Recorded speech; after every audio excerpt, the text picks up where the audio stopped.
जैसु सबों को। तो मैं बताने जा रही हूँ मनुष्य की उत्पत्ति के बारे में।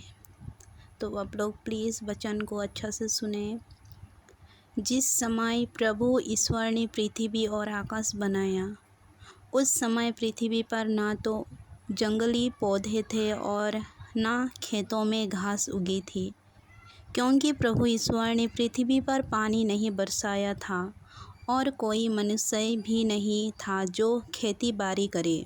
किंतु भूमि में से जल प्रवाह निकले और समस्त धरती खींचने लगे।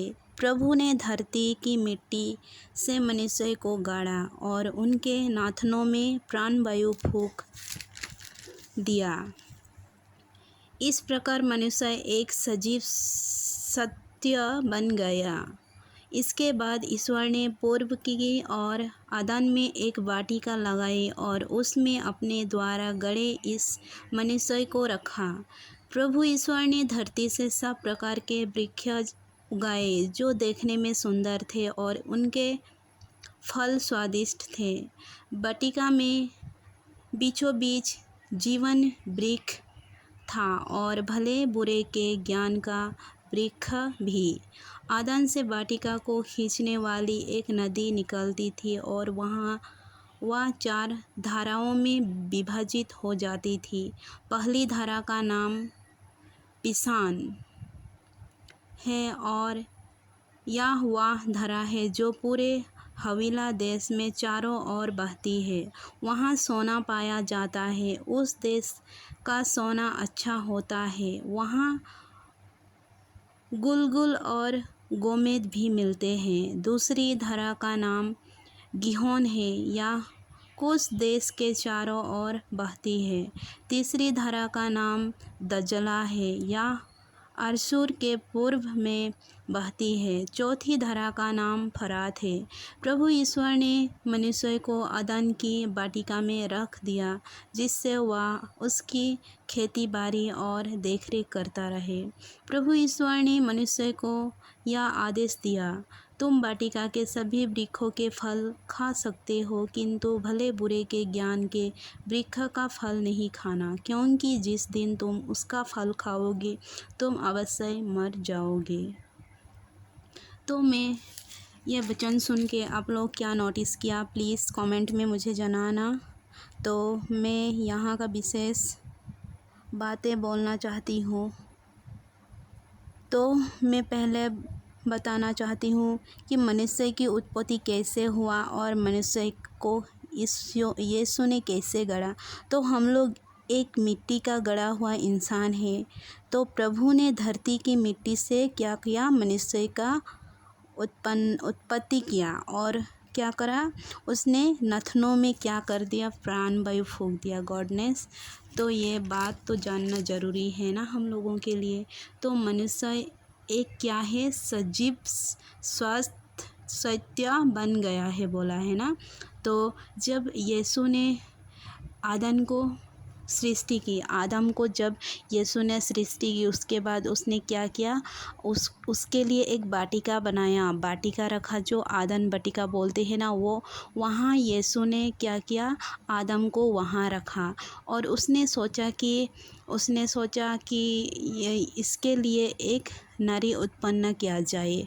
तो जब यीशु ने एक नारी जब उसने सोचा तो उसने क्या किया, उसका आदम को गहरी नींद में सुला दिया और उसने क्या किया, उसका एक पसली पता है, लड़का का पसली राइट साइड से जो निकल कर एक स्त्री को गाड़ा है, वो राइट साइड से निकल कर यीशु ने क्या किया, एक स्त्री को गाड़ा, इतना सुंदर स्त्री को गाड़ा। तब जब यीशु ने जब वो स्त्री को गढ़ा और उसको प्राणवायु फूंक दिया, तब वो स्त्री बन गई। तब आदम ने देखा, अरे ये तो इतना सुंदर है, मेरे जैसे ही हाथ है, मेरे जैसे ही पैर है, सब कुछ मेरे जैसे है, ये तो मेरी हड्डियों की हड्डी, मांस की मांस है।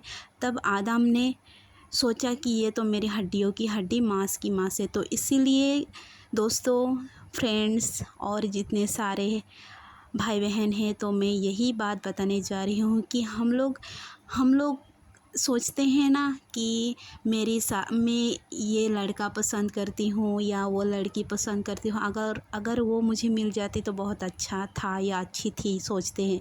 क्योंकि नहीं हो सकता, क्योंकि पता है यीशु ने जिसको मनुष्य ने जोड़ा है उसे सॉरी जो यीशु ने जिसको जिसके साथ जोड़ा है उसे मनुष्य अलग ना करे बोला है, वचन में बोला है।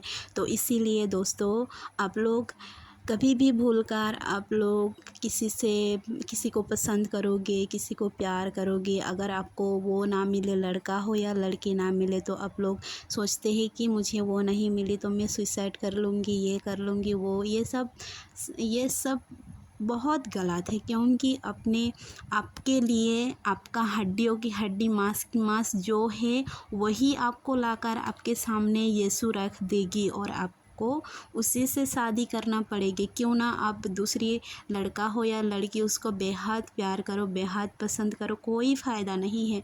तो ये बात बहुत इम्पोर्टेंट है। तो दोस्तों, आप लोग बिल्कुल ऐसा मत करना, क्योंकि यीशु ने आपके लिए, और भाग दौड़ करने की बिल्कुल बात नहीं है कि आप लोग सोचते हो कि मुझे लड़का नहीं मिल रही है, लड़की नहीं मिल रही। अरे, आपने धरती पे आए हो, इस पृथ्वी में, समस्त पृथ्वी में आपके लिए लड़का हो या लड़की, कहीं ना कहीं यीशु ने तय किया है आपको बेकार में लड़का के लिए या लड़की के लिए सर फोड़ना नहीं है। इसीलिए दोस्तों, आप लोग अच्छा से ये वचन मैंने जो बोला है, जितना मेरे नॉलेज है, मैं जानती हूँ, वही मैं आप लोगों को बता रही हूँ। प्लीज़ आप लोग मुझे सपोर्ट करेंगे तो मैं और आगे बढ़ पाऊँगी। मैं आप लोग सोच रहे हो कि मैं एक नया चैनल बनाई हूँ, तो मैं हर एक बात शेयर करने के लिए नया चैनल बनाई हूँ। तो आप लोग प्लीज़ मुझे प्यार करें, सपोर्ट करें, और क्या बताऊँ, आप लोगों का दिन भी अच्छा हो और आप लोग हर टाइम गॉड पे लगे रहे, यही मेरी उम्मीद है। तो सबों को जय यीशु।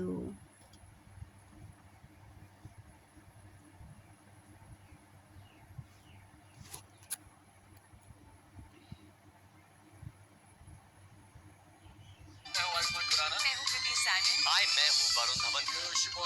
हिप्पी करो, हिप्पी करो, हिप्पी करो, हिप्पी करो, हिप्पी करो, हिप्पी करो, और करो।